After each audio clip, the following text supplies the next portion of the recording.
strategies and concepts discussed are for educational purposes only and do not represent specific investment, tax, or estate planning advice. Investing carries an inherent element of risk, and it is in everyone's best interest to consult a tax, legal, or investment professional. Beth Williams is an investment advisor representative of, and advisory services are offered through USA Financial Securities Corp., a registered investment advisor. Megan Carney, Megan S. Carney PLLC, and Financial Arc Builders are not affiliated with USA Financial Securities Corp. Welcome to Money Healing. I'm your co-host, Beth Williams. And I'm your other co-host, Megan Carney. We're here to talk about money and our feelings related to it. I'm a psychologist who specializes in helping sensitive people. And I'm a financial planner. We both talk to everyday people just like you about these topics. Everyone's mental health and money health journeys are so different. And as unique as we all are, there are some common themes when it comes to how our emotions impact our money and vice versa. And it's those common themes that we are going to be discussing together, both the themes themselves and some ideas from us about how to move forward and heal your relationship with money. Welcome to today's episode. We are going to be talking to Megan specifically about her money story. And when Megan had approached me with this thought about, hey, let's stop the podcast and just, for the sake of our audience and for the sake of being, candid, talk about us and our money stories, because we do have our own, and then how that relates to who we are and what we do, and all those lovely other things that we would have at a cocktail party. So, so I guess Megan, maybe our cocktail parties. I don't know. Other cocktail parties, they're talking about their money stories.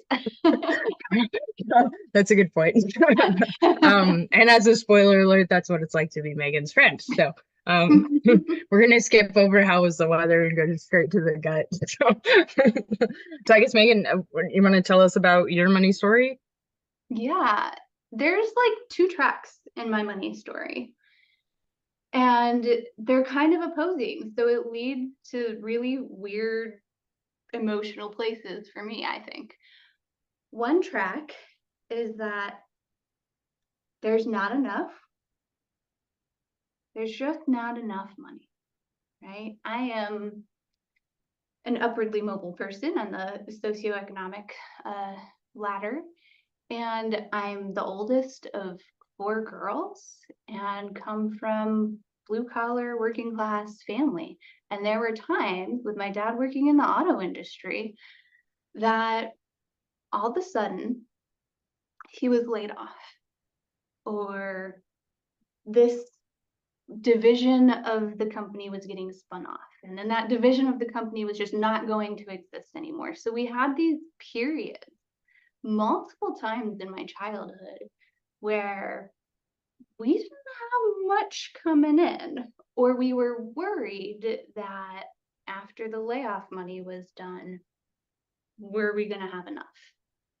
So there is always this sense of there's not enough, right? Because we have to save what we have, because this is going to happen again. It happened more than once, more than twice. So there is always that sense. I don't know what happened before I was born, honestly, but there was always that sense of like we could run out. There's not going to be enough. I don't remember it, but I've been told like one of my early Christmases, all we got for Christmas was coloring book and crayons. We were never at risk of not having a roof over our head or not having enough food. So it wasn't like a safety level trauma for us, right? I would not have ever considered it a huge traumatic thing. But that is a really big deal, actually, to have this storyline in your life of, well, we don't quite have enough for that. We have to save that for later. We can't do this because we don't have enough money. That there was no choice, right? It was just like, nope, we can't. Not even a choice we're making. It's just, we can't. But then there was this other side of the track where it always worked out. it was always fine, right? One way or another, everything worked out every single time. Dad always got a new job and oftentimes got a better job or a better paying job or a nicer commute. And so things did always work out. So there's also this belief, this story that I have that, like, no matter how bad things get, somehow it's going to work out. I don't know how, Mm. but it's going to work out. And those things can really feel in conflict sometimes. It's like, there's not enough, there's never going to be enough, and yet things are going to work out. So it leads to some really weird challenges for me when I think about how do those merge, and I'm moving forward with both of those stories. So, like, as an entrepreneur and someone that works with individuals every day, tell me, I guess, what it's like to work with you. Who do you usually work with? What do you do? Mhm. I usually work with people who've experienced some level of trauma, but in the beginning might not call it that. They're Oh, wow. Okay. usually, yeah, they're usually quite sensitive, and have maybe been told that they're too sensitive or have this belief that they're too sensitive. They're usually really, really stressed out because you might be able to read on the board behind me, the Lego board, the bottom line is enough, and the top line is you are, you are enough. And that's because all of the people I work with have this deep, deep, deep belief, they might not even be aware of it, that, like, somehow they're not enough. They're not good Mm. enough. And you And find that that comes from like a trauma? Sorry. oftentimes it does, right? And you might not call it a trauma yourself, but depending on what your experience was growing up, you might have this belief, and it can come from a lot of different places too, right? You can have the, like, parents who maybe pushed you really hard to achieve and to always bring home the A, never a C, never a B, maybe never even an A minus, but you've got to go for excellence, 100%, perfection, or there's disappointment. Even if they're not, like, mad, right? Even if there's no rage, no, like, major consequence, that sense of disappointment when you're a kid coming from your parent, that's one of those paper cuts, right? Mm.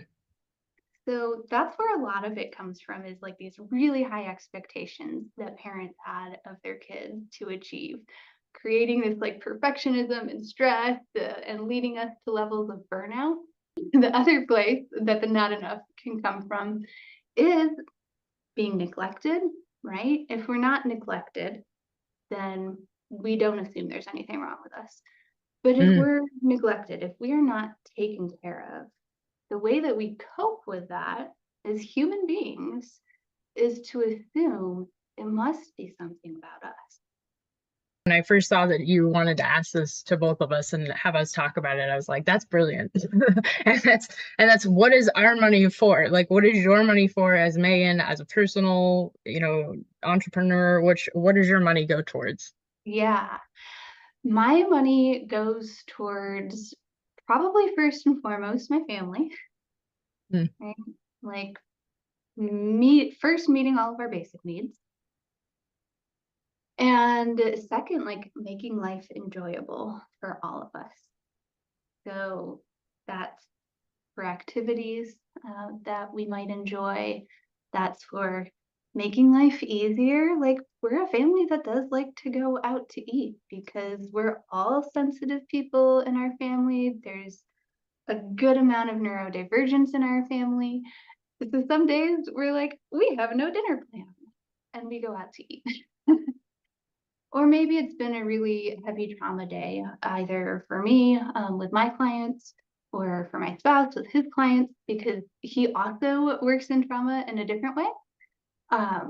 so sometimes it's just like we're emotionally spent and we recognize that, and so we opt out of cooking. Or we make cooking easy by like getting a food box or something the week before if we can plan for it. My money also ideally, and more than it does now, goes towards donating to causes that I care about. And not surprisingly, given my money story, a decent amount goes to saving for some future things like retirement or my kiddo going to college someday, fingers crossed. And so, Megan, I guess feels like maybe the next question is, how did you heal your money story? How did you start working through that? Yeah.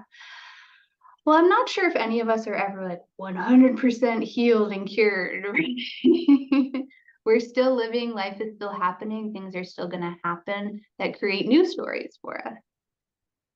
And the way that I've worked on that is a few things. One, just like conversations with you, right? It helps create clarity for me, which is the first step in my process every time, is to increase that clarity for myself. I am honored. Two is there is a money coaching program specific for therapists that I joined. It's called Lean and Make Bank. And there's a podcast related to it. So I was listening to a bunch of those episodes and decided to join in on that, which was a year-long program, which really helped open my eyes to all of the things I wasn't seeing about my own money story and how I react to things. That program had us do different things, different activities, and it had you just pay attention to all of the emotional reactions that came up in the whole process, even before you did it, because sometimes you'd have a reaction just reading that you're supposed to do this thing. I had a really great community of people, as you can imagine, right? We're all therapists who are trying to heal our money stories. So I had this great community of people to also process that with. We're an entire year. And in that program, one of the things that is really highly encouraged, and I did, is to get your own therapist to work through your money stories. That can be really tricky, actually, because a lot of therapists aren't taught to do that, right? Money is one of those taboo topics, even in therapy sometimes. But finding a therapist who could really help me feel the feelings related to it and help heal some of the stuff that I was holding on to about it. And I'm still working on healing some of those things, but it has really, really helped me grow a lot.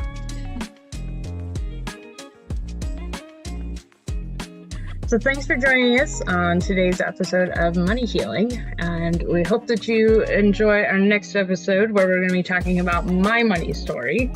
And as always, you can connect up with me and Megan via our websites, and I will have that link below as well.